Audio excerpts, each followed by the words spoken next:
Our news team and us, who call ourselves meteorologists, teamed up to talk about severe weather here in Minnesota. During spring, of course, we get thunderstorms, hail, flooding, straight line winds, tornadoes. They can all cause dangers to you and your property. Insurance experts are urging Minnesotans to review their policies right now ahead of the storm season to stay prepared. Reporter Brittany Ehrman spoke with an Apple Valley family who is doing their best to stay ahead of the storms.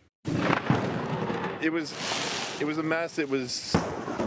Everyone was in shock.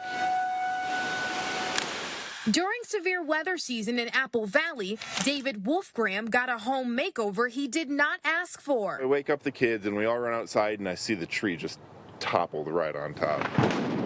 A few years ago, a tornado ripped through his neighborhood. Tree after tree after tree knocked over, ripped straight out of the ground. The tree in the front yard tapped out, and the one in the backyard followed suit. Both came crashing down on this family's home, narrowly missing his son's bedroom. Put a hole right through the roof, totaled out both my vehicles, and then we were displaced for a year.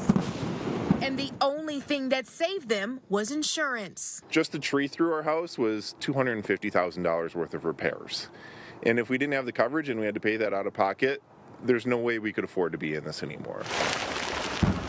If a tree slams into your home or hail makes dents in the wrong places, insurance experts say there are things you can do to avoid an even bigger headache. Having the wrong insurance, not enough insurance, or having high deductibles can be very costly at the time of claim. Bill Butler owns Butler & Associates, an independent insurance agency. He's noticed a change in the industry that may hit Minnesotans in their wallets. I'm seeing premiums increasing and coverages being changed because the insurance carriers are needing to adjust to the modern weather environment. Butler recommends taking a second look at your insurance deductible to make sure it's still in the budget. And if you have questions about your insurance policies, review your coverages now before the storm happens. To make life easier when Mother Nature makes a mess and you're stuck with the cleanup. The last thing you want to do is go through a process like we did and not have the coverage for it. In Apple Valley, Brittany Ehrman, 5 Eyewitness News.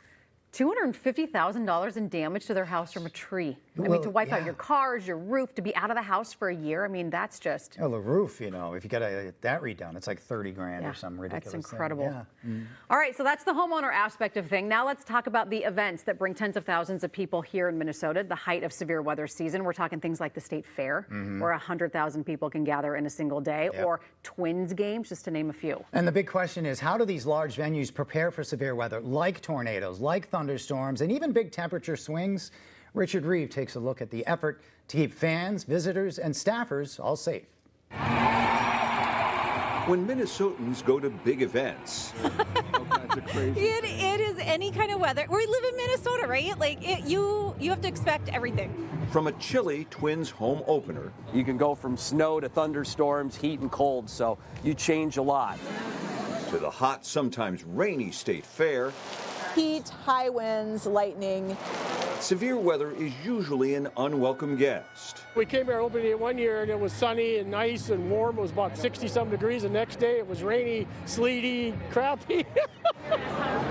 We wondered how these big crowded venues get storm ready. Whether it be lightning or a tornado situation, damaging winds or hail. That's Mace Michaels, a Twins game day meteorologist. He works in this stadium bunker using high-resolution radar and other tools while consulting with team managers about whether a game should go on or not. Worst case, if we're talking about a tornado or severe winds, we would be, sheltering folks in place and then getting them to low levels or on the concourse.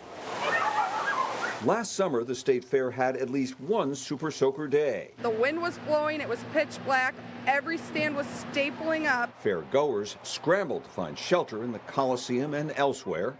Now, the grandstand is one of a half dozen severe weather shelters here on the fairgrounds. The idea, of course, is to keep everyone safe, but also the ability to react quickly when bad weather comes along. We have the National Weather Service is actually on site during the full 12 days of the fair. Fair staffers, vendors, and visitors can connect to a weather text alert system. If bad weather approaches, performers and production teams get a heads up to allow enough time to evacuate. Perhaps we've cut the opening act, or we've let the headliner know it's like, okay, you might need to cut a song or two. It looks like there might be something rolling in. Big crowds and steps to keep everyone safe year-round, even when there's whiplash weather. Richard Reeve, 5 Eyewitness News.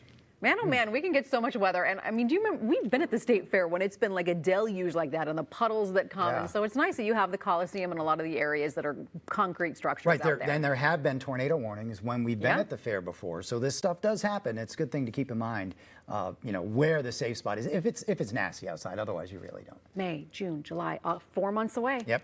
Oh my gosh, it's going to be here before we know it, the State Fair. Oh, you're counting down the State Fair. I was, because it said August 21st, so I was like, we're April Oh, 14th. boy. So that's like, how many? That's like 17 weeks away. Life on a stick.